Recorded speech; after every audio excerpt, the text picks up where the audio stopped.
दोस्तों आपने कभी ना कभी अपनी लाइफ में यह एक्सपीरियंस जरूर किया होगा या आप कर रहे होंगे। आप किसी मोबाइल शॉप पर गए, 299 का रिचार्ज करवाया, उन्हें 300 रुपए दिए, वो आपको चेंज वापस नहीं देते। किसी किराना की शॉप पर गए, 999 का बिल बना, आपने दिए 1000 और वापस में आपको 1 रुपया नहीं मिलता है। और हम भी चुपचाप लौट आते हैं ये सोचकर कि क्या फर्क पड़ता है, 1 ही रुपया तो है। लेकिन दोस्तों यही 1 रुपया लाखों करोड़ों का फर्क भी डाल देता है। अगर 1 करोड़ में से ये 1 रुपया निकाल दिया जाए तो आप चाहे कितनी भी कोशिश कर ले, वो अमाउंट 1 करोड़ नहीं माना जाएगा। अब ये सब मैं आपको क्यों समझा रहा हूँ, क्योंकि ऐसे ही क्रिकेट में आखिरी विकेट की बहुत बड़ी वैल्यू होती है। जब तक वो 1 विकेट नहीं लिया ना, टीम ऑल आउट नहीं होती। प्लेयर खेलते जाते हैं, कई बार बॉलिंग टीम जल्दी आउट कर देती है, टॉप ऑर्डर कोलैप्स कर देती है, 9 विकेट ले लेती है, लेकिन 10वां विकेट नहीं ले पाती और रिजल्ट उनकी जीत हार में तब्दील हो जाती है। और बाद में जब उस मैच को कोई प्लेयर या कप्तान याद करता है तो यही कहता है कि अगर वो 10वां विकेट ले लेते तो ये दिन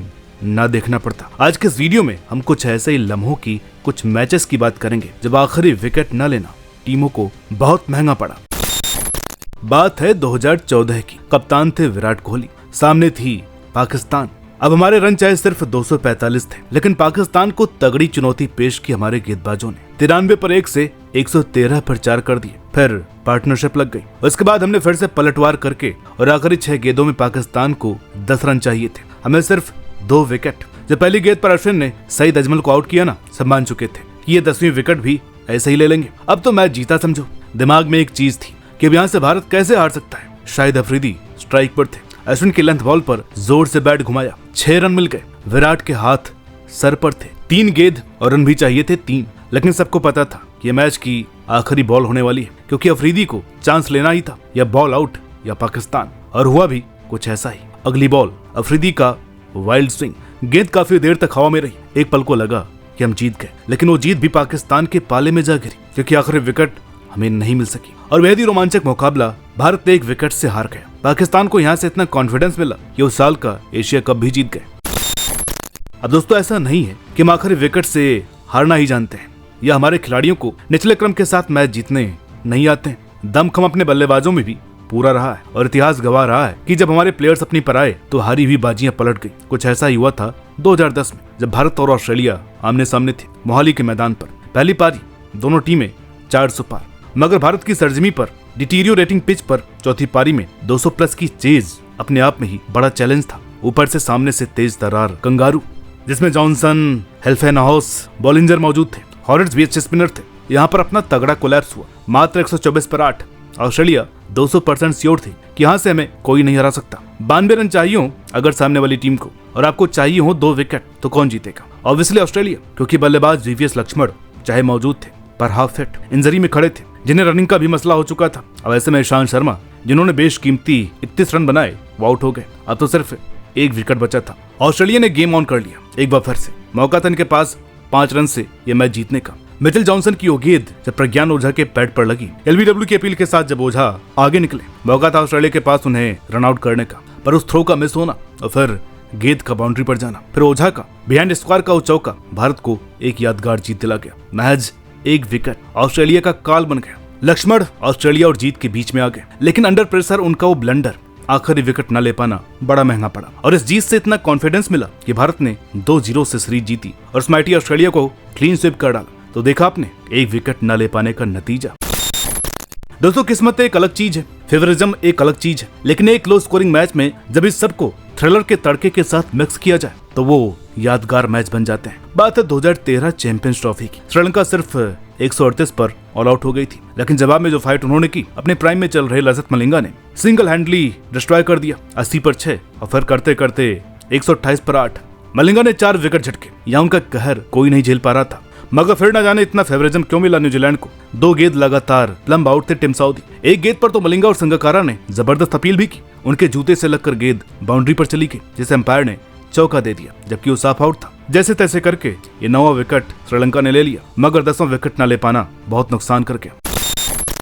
दोस्तों जब भी मैं हेडिंग्ले शब्द सुनता हूँ ना, दिमाग में एक ही चीज घूमने लगती है, 2019 का वो एशेज। पर क्यों? ऐसा क्या था उस मैच में? ऑस्ट्रेलिया था इंग्लैंड में, पहले मैच में जीत, दूसरा मैच ड्रॉ। अगर वो तीसरा मैच जीत जाते तो फिर समझो इंग्लैंड ये सीरीज हार ही गया था। ऐसे में तीसरा टेस्ट हुआ हेडिंगले में। पहली पारी में 4 ऑस्ट्रेलिया ने 179 रन बनाए, लेकिन इंग्लैंड को सिर्फ 67 के स्कोर पर समेट दिया और फिर चौथी पारी में 359 रनों की कड़ी चुनौती रख दी। एक बड़ा लक्ष्य, ऊपर से कमिंस, हेजलवुड और पैटिंसन की तिकड़ी बवाल कर रही थी। तीनों गजब का उगल रहे थे। 15 पर ही दोनों ओपनर आउट की इंग्लैंड के। इंग्लैंड कोशिश कर रहा था फाइट करने की। 245 पर 4 था, 114 रन बनाने थे, 6 विकेट भी तो थे जो रूट सेट थे, मगर यहाँ से जो गेम पलटी ऑस्ट्रेलिया ने मात्र 41 रनों के अंदर 5 विकेट झटक लिए। अब मात्र 1 विकेट दूर था ऑस्ट्रेलिया इस यादगार, शानदार, ऐतिहासिक जीत से। इंग्लैंड को अभी भी 73 रन चाहिए थे।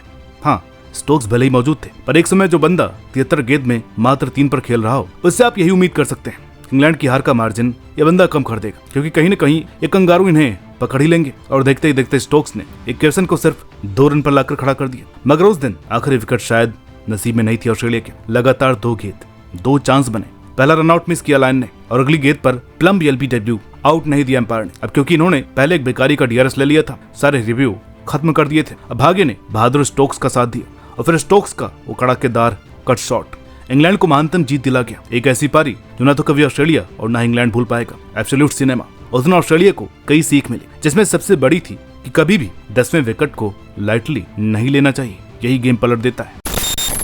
सोचिए अगर कोई टेस्ट मैच चल रहा हो दक्षिण अफ्रीका और श्रीलंका के बीच, जहाँ दक्षिण अफ्रीका स्टार खिलाड़ियों से लपालप भरी पड़ी हो। मार्क्रम, एल्गर, अमला, डुप्लेसी, बाबूमा, डिकॉक और गेंदबाजी भी रबाडा, डेलेस्टैन, फिलैंडर, महाराष्ट्र से सुसज्जित। लेकिन सामने थी श्रीलंका, ये भी कोई पीक टाइम वाली नहीं, बल्कि पोस्ट संगकारा जयवर्धने अरावली, जिसके प्रमुख खिलाड़ी चोटिल थे और अधिकतर प्लेयर यंग थे। सुनकर यही लगता है ना कि दक्षिण अफ्रीका इन्हें कच्चा चबा गई होगी, मगर बात कुछ और है। 2019 में पहले टेस्ट में जब पहली पारी में दक्षिण अफ्रीका 235 पर ऑल आउट हो गई, तो एज पर एक्सपेक्टेशंस इनकी गेंदबाजी ने श्रीलंका को ध्वस्त कर दी। 200 रन भी नहीं बनने दिए, सिर्फ 191 पर ऑल आउट और दूसरी पारी में 259 रन बनाकर डरबन के मुश्किल ट्रैक पर 301 का लक्ष्य दे दिया और गेंदबाजों ने फिर अपना काम बखूबी किया, 110 पर 5 विकेट लेकर।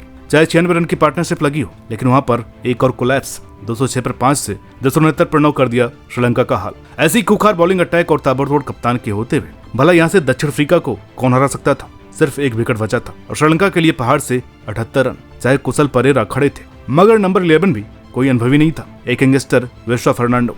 इन्हें तो हम एक ही झटके में उखाड़ देंगे, दक्षिण अफ्रीका के दिमाग में शायद यही चल रहा था। लेकिन यहाँ पर कुछ ऐसा हुआ जो किसी ने सोचा नहीं था। कुशल ने रबाडा स्टेन को आड़े हाथों लिया, कभी कट कभी मिड विकेट पर छक्के, शतक जड़ा, टीम को 250 पार करवाया और ऐसा चमत्कार किया कि 304 बना दिए श्रीलंका ने और सबको चकमा देते हुए 1 विकेट से यह मैच जीत लिया। दक्षिण अफ्रीका की सरजमी पर वो 1 विकेट न लेना इतना महंगा पड़ा कि श्रीलंका इस मैच के बाद सीरीज भी जीत गई, इतिहास रच दिया। पहली एशियन टीम बनी दक्षिण अफ्रीका में टेस्ट सीरीज जीतने वाली। इतनी बड़ी अचीवमेंट सब उस बूस्टर का कमाल था जो पहले मैच के मिरेकल से मिला। तो दोस्तों ये थे कुछ मैच जब आखिरी विकेट न ले पाना बॉलिंग टीम को बहुत ही महंगा पड़ा। तो आपके हिसाब से सबसे यादगार मैच कौन सा है जो कभी भुलाया नहीं जा सकता? कमेंट करके जरूर बताइएगा। वीडियो अच्छी लगी हो तो प्लीज लाइक कीजिए, शेयर कीजिए। चैनल पर नए हैं तो प्लीज सब्सक्राइब करना ना भूलें। मिलते हैं आपसे अगली वीडियो में, तब तक के लिए नमस्कार।